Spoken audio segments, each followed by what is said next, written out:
Welcome back to another episode of the Marketing Quacks podcast. I'm your host, Ryan Dozer, and if you're new to the show, the mission here is to expose the quacks and gimmicks in the marketing industry while featuring some great marketers and entrepreneurs along the way. In this episode, I'm super excited to welcome my guest, Kasra Dash. Now, Kasra is an SEO consultant, speaker, YouTuber, and one of the thought leaders in the SEO space. So, Kasra, thank you so much for joining the show. Hello, thanks for having me on. Yeah, absolutely. So those listening who haven't heard of you, why don't you do a quick intro on who you are and what you do?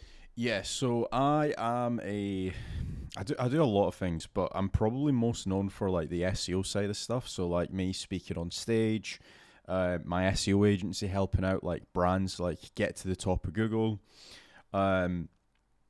and more so like actually known as like a fractional CMO. So basically like helping businesses actually invest money into their marketing where it actually should be spent. Because I know that like I'm sitting here saying like SEO is good, but in some cases you might not even need SEO. You might more so need like Facebook ads or PPC. You might need some like results today. So a lot of businesses hire me for that as well. Yeah, that's a very good point there. Because, yeah, especially if you're doing something that's intent-based, obviously you want SEO and paid search. If you're doing something that's interest-based, you want to advertise those dollars on social media. So I completely agree with that. So, Kasra, first question I have for you is what separates you from the hundreds of other SEO consultants, fractional CMOs that exist out there? So that's a really good question. I have actually done SEO myself. I'm not just talking off of theory. Before doing all of this, like I had helped over 500-600 businesses get to the top of Google. I actually have my own assets as well that I rank, I test, I break things.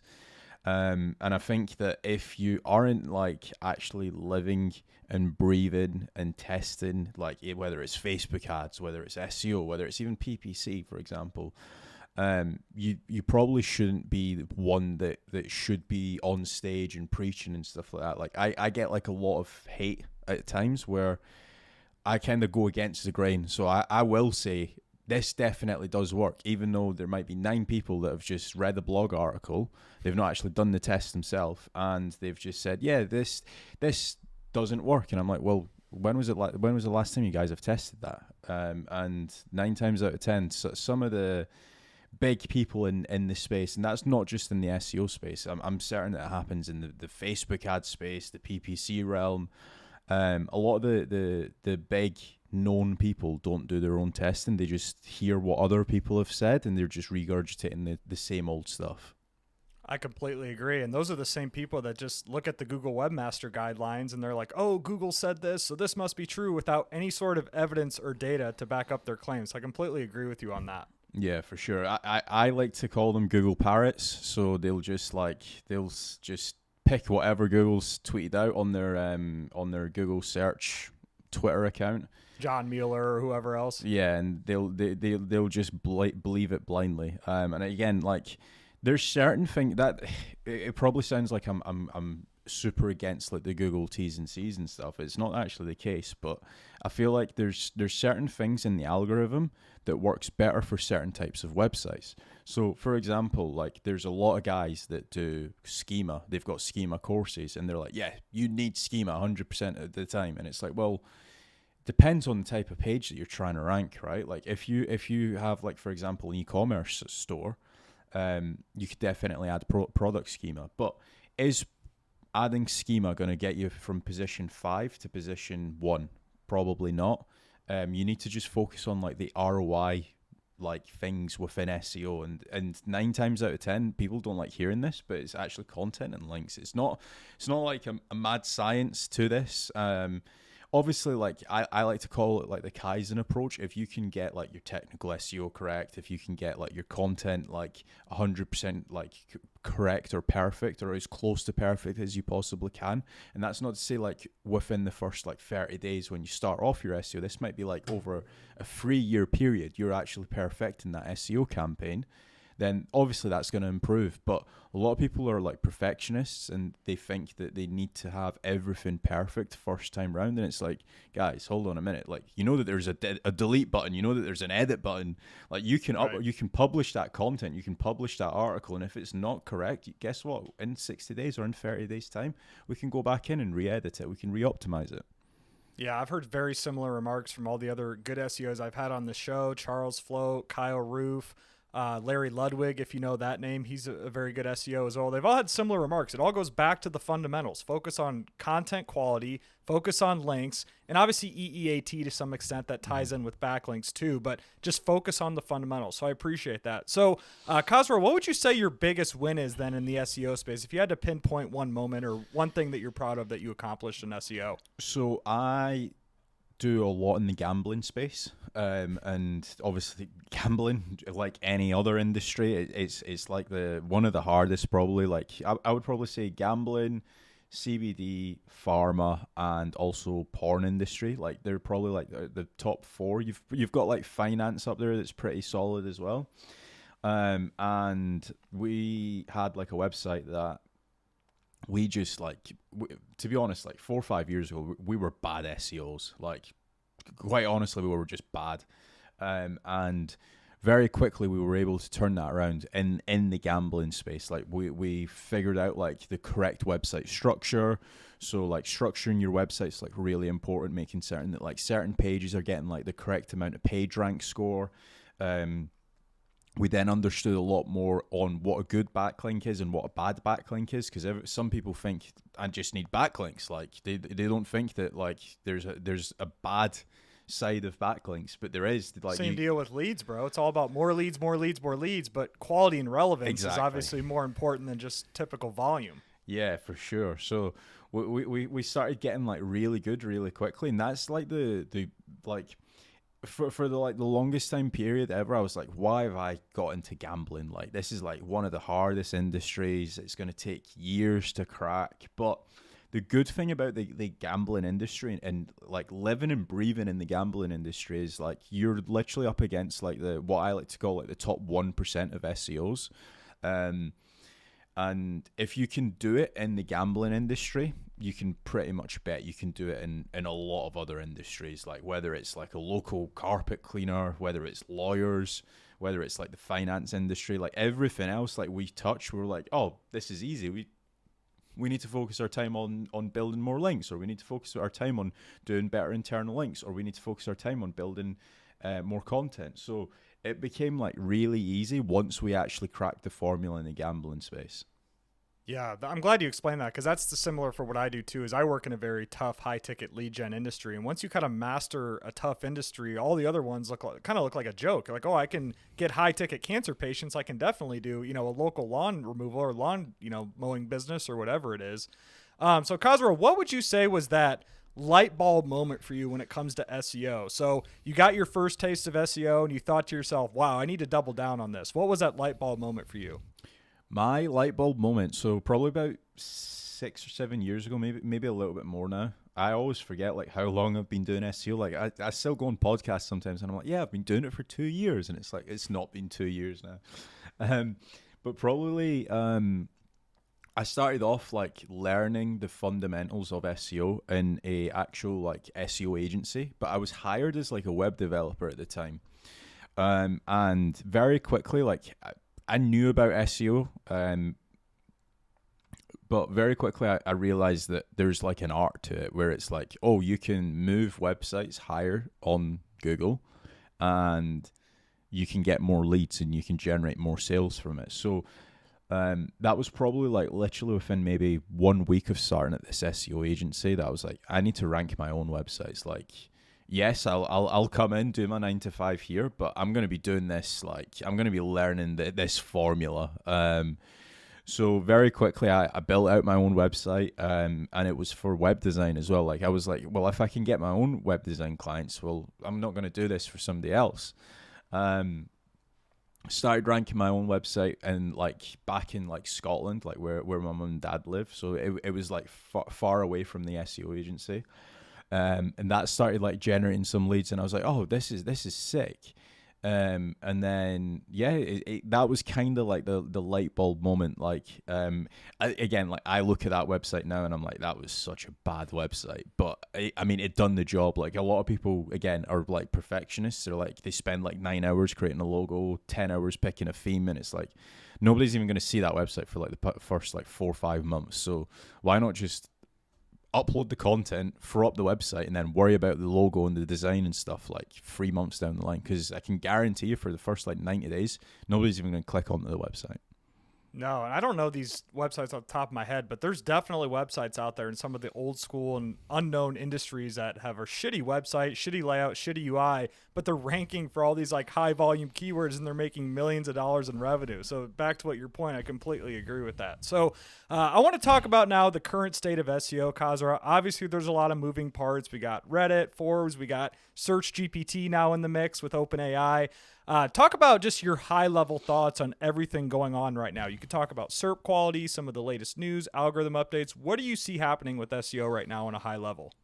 So I think that within like the next like 6 months, we're probably going to see like more AI overviews because, again, I think Google's kind of realized that with SEO, it's pretty easy to manipulate. Again, if you know what you're doing, it's really it should be like if you've been doing SEO for like 4 or 5 years, you should be able to confidently go into any industry and be like, right, I can rank that within the next like 12 months or whatever. So I think that with AI overviews, what they're trying to do is get people further down the funnel. So like I always like showcase like the top of the funnel keywords, the middle of the funnel keywords, and the bottom of the funnel keywords. And I say that like top of the funnel is like pretty low ROI. So like for example, it could be something like 10 things to do in the UK. Yeah, or like for example, how to prevent cavities naturally, right? Somebody that's searching that, they're probably not going to go to like a dental clinic or a dental practice. They're just wanting to know like how can they prevent cavities naturally. Now, what Google's trying to do is they're like somebody that's searching that, they're trying to push them down further down the actual funnel. So like a warm keyword could be like gum disease treatment options, right? So like if somebody's searching that, they're a little bit more attuned to actually go into a dental practice. And then obviously you've got like the hot keywords. It's like Invisalign or teeth whitening or gum cleaning services, right? So somebody that's searching that is like they're ready to buy. Now, I think that for Google to essentially like benefit the businesses more, they're trying to get like people that are like searching the cold articles further down the funnel to actually inquiring with the actual dental practice or the carpet cleaning service or whatever the service is. So I think that one, they're trying to do that a lot more, and I've actually seen it like with the AI overviews. They're trying to push you further down in the funnel. Second of all, I think that they've kind of realized, like with the affiliate model, like I know that a lot of the followers that I have or I have had in the past, they love the affiliate model. I think that Google's kind of realized that it's a very easy to manipulate like search, so they're trying to figure out like a more trustworthy way of actually like ranking all of these affiliate websites. Like I don't know about yourself. I've been in affiliate marketing for over 5 years, Right. Mostly in the tech VPN space. So, for example, if you wanted to like search best VPNs, right, would you actually trust the top Google results? No. Yeah. And here's a little inside info for you. So, you know, if you search that, you'll see probably VPN Mentor and you'll see all these other review sites. Well, Cape Technologies, who owns VPN Mentor, also owns ExpressVPN. Yeah, they're from the UK. So it's very corrupt and crooked what they're doing. Trust me, I've been down this rabbit hole, man. So, I mean, I could go off about this. But to your point, no, I don't trust any of those top people ranking on page one at all. Mm-hmm. So, yeah, like, I again, like even in the gambling space, right? Gambling space, like there's the guys that you see at the top, like 1, 2, 3 results. The reason why they're probably there is because as gambling affiliates, we get rev share. So every time you lose on Bet365, we get paid out for it. So typically speaking, in the gambling industry, it's very similar. Whoever pays the most rev share, whoever keeps the players, or whoever's got like the highest retention rate in the actual gambling space, they're at the top of the table. So I think that Google's kind of realized that this is a major issue. Like, again, I'm searching like best photographers in Chiang Mai, let's say. And because it's like such a, like, it's like Chiang Mai is like in the middle of nowhere in Thailand, right? It's not a affluent as like Bangkok and Phuket and stuff. Programmatic SEO websites are just there, like a website that's got like 10,000 pages. So I think Google's like trying to essentially realize, like, hold on, we've got a major issue here. So I think if I had to put my, like, if somebody like basically was telling me like, what do you think is going to happen over the next like 6 to 12 months, I think that more UGC style content's going to creep its way into like Google. So like, for example, like doing podcasts like this, we can't really fake this. Like we've both kind of come to the conclusion that there is an issue with Google. And I don't think you can actually like I mean, with AI you can do AI podcasts and stuff, but again, like to the detail of what we're talking about here, I think that it's pretty hard to train AI on this. But who knows, maybe in 12 months time there's an AI version of me talking to an AI version of you. Sora's the ultimate wild card right now, bro. Yeah. So I think like more UGC style content will rank. So whether it's shorts, whether it's potentially videos, that could definitely be the case. I think that like I know Reddit's getting so much hate right now, but I don't know about you, but if you go to like a subreddit and you're looking for the best televisions, let's say, right? Instead of getting one person's opinion, you might be getting like 25 people's opinion. Like, for example, you might be getting the opinion from Ryan, and Ryan might be saying, well, I've bought the LG 552 50-inch television, and I think it's great because of X, Y, and Z, right? But then you might have me replying to Ryan's comment saying like, hey, I've actually tried this. I prefer the Samsung because the colors are brighter, the yellows are darker, the blacks are darker, whatever else. So you're actually being able to not just see one website's perspective, you're actually seeing like 50 different people's opinions. And you're probably going to agree with me here, but all of the affiliate websites that I know of that's been hit, or most of them anyway, they've not like actually went and bought the products, so like they can't talk about all of these certain different like how's somebody that's not purchased a product going to know about the blacks of the TV or how bright the TV is? They just won't know. Whereas on it's Reddit, a game of using AI to respin content from the top player and then just buy links and hope you outrank them. That's the game of affiliate marketing. Yeah, high level. I mean, again, like what? Yeah, like there is literally nothing special to affiliate. Like you don't own the traffic, you don't own the products, you don't own the you don't have like a mailing list. You've got like literally nothing. So. I think that like if they can potentially fix Reddit where it's just like not getting abused by SEOs like it is right now, it can definitely be good.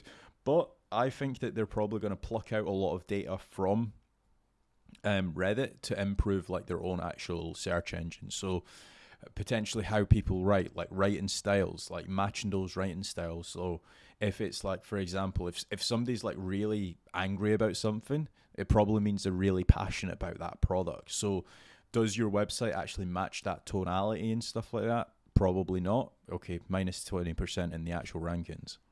Right. You know, to comment on your Reddit thing, if you go back to the best VPNs example, like you alluded to before, my issue with Reddit is for these high volume, high dollar affiliate keywords like best VPNs, if you go analyze the front page of Google and the top ranking Reddit results, it's manipulation to the highest extent. It's all the VPN affiliates creating fake profiles, buying fake upvotes. You got the Cape Technologies of the world creating fake accounts, promoting Express and all of their products. So yes, to some extent, like for these lower volume, like niche products and services, I completely agree. Reddit still has a lot of volume, but anything that gets into the high dollar, high ticket affiliate commissions or just affiliate products like VPNs, that's where I raise the red flag, because if you analyze this after the show, or if you're doing it right now, you'll see exactly what I'm talking about. Yeah, that is the thing is like I've got somebody that's within like the VPN space, and they were saying the exact same thing. They're like, yeah, it's like a parent company that like holds like 10 of the best like VPNs, like Surfshark, Express. Oh yeah, it's VPN, Nord Security, yeah, Nord and stuff like that. And it's like, yeah, that's we could talk after the show about this. Yeah, I know quite definitely. a lot about this niche. But anyways, what are your thoughts on Search GPT? I want to talk about that and just get your initial reaction to Search GPT. So I got asked this, and I think somebody that says like Google it just has a better rhyme than search GPT it, right? Like I feel like That's true. as humans, like we've actually become like attuned to, oh yeah, just Google it, Ryan. You'll find out more about that VPN that you're talking about or whatever, right? I think that the one play that they could definitely have to try and take some of the market share is instead of like rolling out like Android phones, they could potentially like roll out with Search GPT. But again, I feel like I swear Google's actually owned by, or Android's owned by Google, isn't it? I think it's an Alphabet product. Yeah. So again, I don't know how well it's going to perform. Like, one thing that is super interesting is that they've actually like beta testing it to some accounts. Like, I don't think everybody has access to it, if I'm correct, right? No. And I think the reason why they've probably done that is because if they did roll out to the entire world and it sucked, like it was going to be like really hard to get people back onto Search GPT once they improve it in 6 months' time or whatever. So I think that's probably the biggest issue, but they're probably going to find a way to roll it into like certain phones or whatever. Like I know that Apple at some point they were going to roll out their own search Apple engine. Intelligence or something, yeah. Yeah, so again, if Google did decide to go down that route, I could see potentially Search GPT getting rolled out on something. The only confusing part is I don't know like how they could roll it out on like certain amount of phones, or potentially if they actually a good way that they could probably roll it out is if they roll it out on every like Windows desktop, because right now Microsoft Edge is like the default browser on every single computer until you like go in and install Chrome, which I'm certain that a lot of people do, but right. that's probably like the one way that they could probably like force it down people's throats, I could see. It's interesting, though, because obviously Microsoft has Copilot, which if you dove into the weeds of AI, Copilot is a white-labeled version of ChatGPT, but then Microsoft's the biggest investor behind OpenAI, so it's really confusing to me about how this is all shaking out. But anyways, I want to talk about future-proofing your site when it comes to SEO. I ask all the SEOs that come on the podcast this question. If there was one piece of advice, Kasra, where someone went up to you and they said, hey, I got shook up by these latest algorithm updates, or hey, my SEO is tanking, what would you give as just one piece of advice to quote-unquote future-proof your site to mitigate all the future updates as time goes on? Yeah, I would probably say build out a mailing list, like get emails. And the reason for that is, like, I know that people probably are a little bit disheartened by Google, by the HCU update, by whatever else. But that could have happened to it could have happened to any platform. Like you take a look at, for example, like the Andrew Tates of the world. They literally got banned overnight across everything: Twitter, Facebook, Telegram. I think he even said like Airbnb shut them down, right? So like it can happen to anybody. Like I know that but most people watching this probably won't be at that level of like Andrew Tate status, but I think that building out the mailing list, like you can sell to that mailing list. Like if, say for example, you're a consultant, you can always re-hit that mailing list up, and you can say like, hey, this is where I'm uploading my videos now, or this is my new website. So you've always got that. Trying to be diverse as possible. Like I think that I hate using this terminology, but a lot of people call it niche websites. Every website's a niche website if you think of it, right? But if you actually try to build out a brand, like if you have got like YouTube content, if you actually do have shorts talking about like products that you're reviewing, or if, say for example, you're a travel blog, right? Why aren't you uploading to your YouTube? Like it genuinely just doesn't make any sense to me. Like there's travel bloggers that I've got more photos on my Instagram of places that I've visited, and I'm not even a travel blogger. So I'm like, well, how can you call yourself a travel blogger if all you're doing is just blogging on your website? So trying to be like multimedia rich, I would probably call it. So like uploading to Instagram if you're a travel blogger, uploading videos to your TikTok, uploading videos to your YouTube channel. Like, just being like multimedia rich, that can definitely help. And again, like what I mentioned before, like if they hit you on Google, like if you go down in an algorithm update on Google, at least you still have that Twitter traffic or that YouTube traffic. You can still funnel people into your offers that way. And then, another thing that probably people don't talk enough about is like retargeting. So like Facebook retargeting. So like if somebody's visited your website and they've not purchased something from you, making certain that you have a retargeting pixel set up on your website, and you can set up like ads. So like, say for example, if Ryan visits my website, we can show him an ad to buy my SEO services for the next 30 days. So whenever he opens up Facebook or whenever he opens up Instagram, he's going to see my pretty face. So just doing certain things like that, like working like a brand, can definitely go a long way. And again, like some people don't like hearing it. Some people say, why'd you tell me to build a brand? And it's like, well, because doing SEO for a brand is so much easier than doing SEO for a niche website. SEO is also just one traffic source. What you're alluding to is an omni-channel presence, right? And I'm honestly, bro, I am so bullish on YouTube going forward.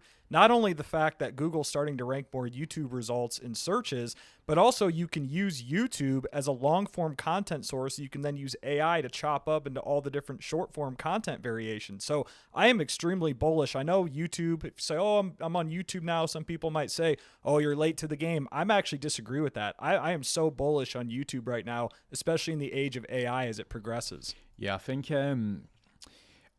don't quote me on the exact stat, but BlackRock done they done like a research guide on like where they think that like the value proposition would be for like blogging, the value proposition would be for like UGC content. And they basically came to the conclusion that it is very hard for creators to fake something like what we're doing right now, or creating, like even if you were to just create a video by yourself.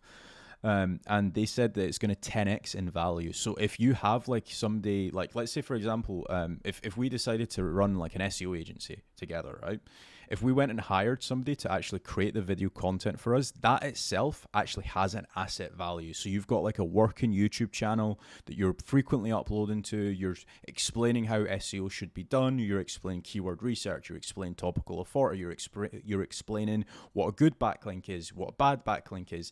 If you've got a YouTube channel that's working alongside your website, that's going to go a long way. And same goes with Twitter, same goes with TikTok, same goes with like all of these different channels. Like being omnipresent, like I've probably said this like 2-3 years ago, like try to be omnipresent. Like the old saying is, nobody's going to buy a product or a service from you just by visiting your website once or just by seeing your face once. That's why some brands even do billboard ads, right? They want to get in front of their audience as many times as they possibly can. And the best way that you can possibly do that is by being omnipresent. Like if you're trying to sell an SEO service, like I can say for a fact, it is super hard to sell any SEO service or digital marketing service just by somebody seeing your face once. You need to establish trust. You need to have case studies. You need to be screaming and shouting about your previous clients. Like you need to be showing people how your SEO strategy works. That's like 4 or 5 touch points already. And by that point, they're going to be like, oh, well, actually, do you know what? I will hop on a call with Kaz, or I will hop on a call with Ryan. I'll see what they're actually about. And then you might be able to sign them up for like a $6-7 SEO package a month. Yeah, those multiple touch points is huge for sure. So I know you're involved in Searcheroo as well. I was doing some research before this episode. I want to hear your opinion on backlinks, right? Every SEO has different opinions on backlinks, I feel like. What is your approach to link building? I guess, what are some tips and tricks or strategies that you use without kind of giving up your secret sauce that you use to build links now in 2024 and beyond? I'll give it all away because it's so time consuming. Anybody that wants to go and do it themselves, they would never have been my client to begin with. All the business owners that understand like the value of time, they'll just hire me. But First of all, don't believe in like DR and DA. A lot of people think that DR is the beyond and end all. So like in Ahrefs, like you can set up certain like values and stuff. Even though those are just made up metrics by these tools at the end of the day. Yeah, unfortunately, that is the case. It can be manipulated with like a Fiverr gig. Like you can literally manipulate DR with like a $30 blast on Fiverr. Like, if you don't believe me, just go and do it to like a test website. So don't believe in that. Then some people think that they're pretty advanced by looking at traffic. If you go into Ahrefs right now and search James Dooley, you'll see a lot of manipulated keywords that we actually have. So we're able to manipulate traffic. I've told Ahrefs about this. I don't know if they're going to do anything about it. The one metric that I really like to look at is the two metrics that I like to look at is power trust, and that's only attained with link research tools, which I think is like $4 or $5 a month. So when people are complaining about Ahrefs packages going up in price, and I'm like, guys, it's like $200 a month now or something. Yeah, it's like in comparison to like what we pay at LRT, it's nothing. So link research tools is pretty good. I wish I was an affiliate for them, but I'm not. I don't even think they do have an affiliate offer. I hope that one day they're going to just come to me and say like, Kaz, here's an affiliate. But they don't. So power, trust, and then toxicity is another pretty big one. And one thing as well is that there's like, this is where a lot of people like kind of mess up on.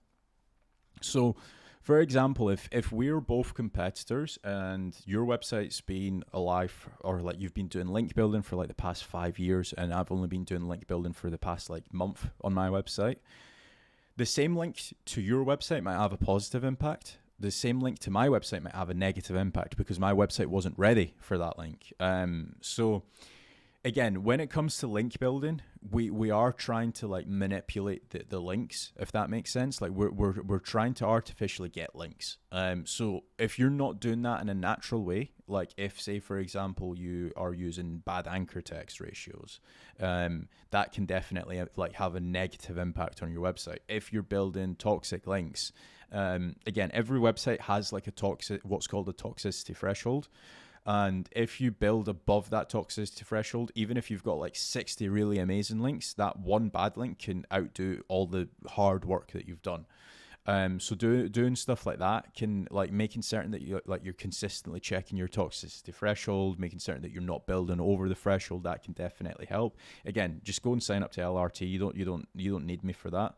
And then another strategy that you can also do when it comes to link building is getting like your three biggest competitors, running it through Ahrefs, and then looking at I think it's called link gap. So it basically tells you like 3 links that they all have that you don't have, and acquiring those links, because those are going to be like the needle pushing links. A lot of people just go and buy links because they're missing 60 links, and it's like, hold on a minute. You might not need the 60 links. You might only need like 5 or 10 links in that scenario. You just need to go and pick out the best links that your competitors have and build those for your website. And then another strategy that I like to do, again, not many people speak about this, is tiered link building. So if, say, for example, you get a article on a guest post website and it ranks very well, in some cases it naturally will acquire some tiered links.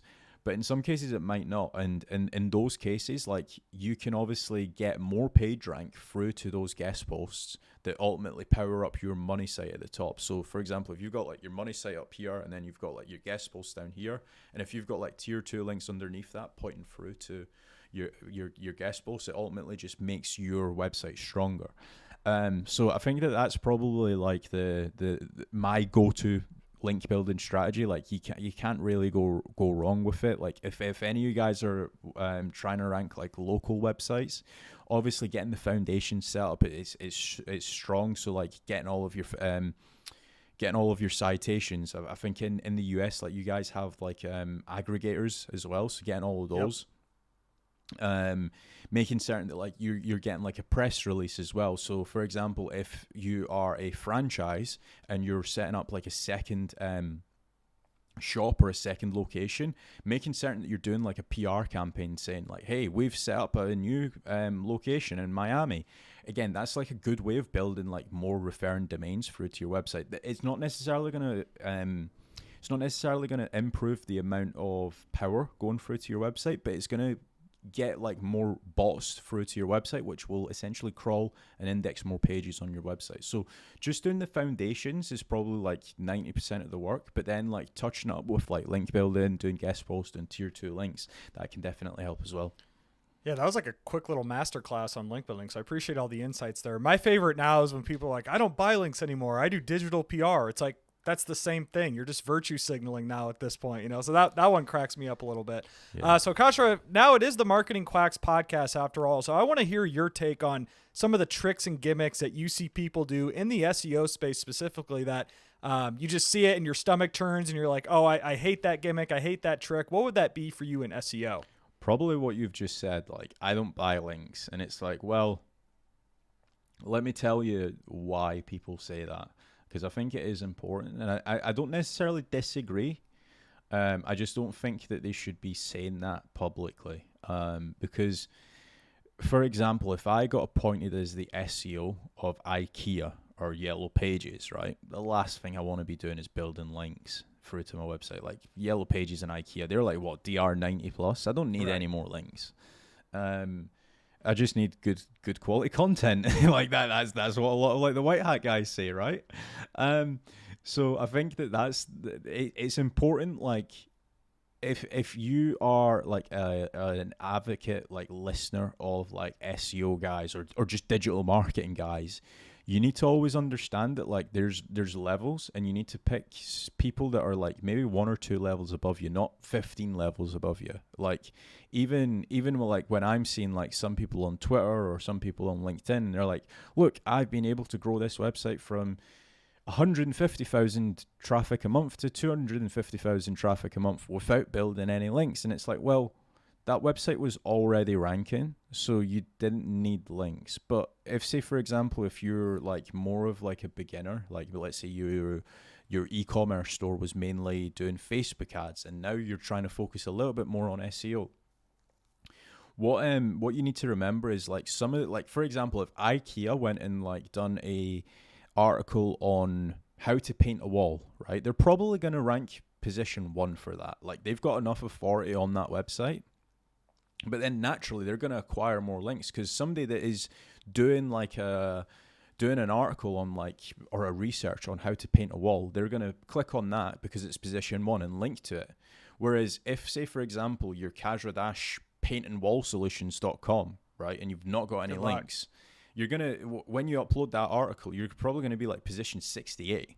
And last time I checked, nobody really goes to position 68. They don't even go past page 1. So, yeah, like making certain that like who you listen to is super important. Like what I like to do is like I'll create like a bank of people that I'm like, right, these are like my 4 or 5 go-to guys that I will listen to. There are like other people that I will listen to just to see like other people's perspective, but I might not apply what they're saying within my SEO strategy because they might be working on like $4 or $5 million websites and I'm not even at that level yet. So you just need to pick the levels and be like, right, okay, I'm going to listen to this guy because he's really good at links. I'm going to listen to this guy because he's really good at content. I'm going to listen to this guy because he's really good at video, right? And like you might just mix up within those. So I think that's like really important, not just like blindly listening to one person, because that one person, I can guarantee they've not done all the tests. Like I always say this, don't just listen to me.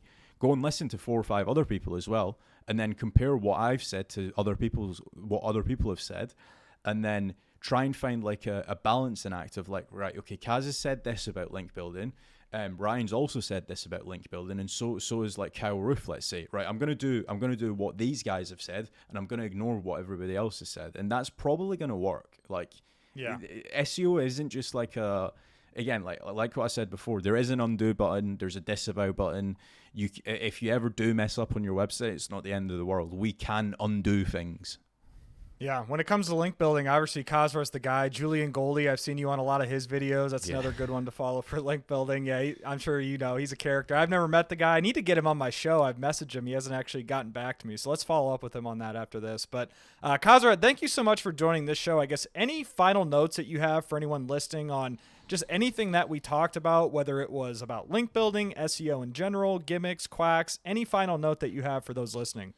I think the most important thing is taking action. Like a lot of people will blindly just listen to endless amounts of podcasts, and I don't mean this in like a bad way, but I like know what you're saying. People think that just by watching videos, they're doing something, and it's not the case. Like if there's one thing that will make me really happy is like if somebody that is watching this actually goes and takes action on something that I've said, whether it's building out your first website, whether it is doing link building, whether it's doing tiered links, whether it's uploading that first article, just take action and you will see the growth from it, and just being consistent as well. Yeah, absolutely. Great advice. So, Kasra, where can people find you online, or where do you want people to find you online? You can either find me on my YouTube channel or head over to kasradash.com or on LinkedIn. I don't try to post as much on Twitter because I get a lot of backlash on there, but we'll see. I might reload the gun and go again on Twitter. Yeah, from all the white hat SEOs, man, for sure. Well, Kasra, thank you so much for joining this episode. It's been a fun one, and thank you to everyone for listening. Be sure to tune in again next time.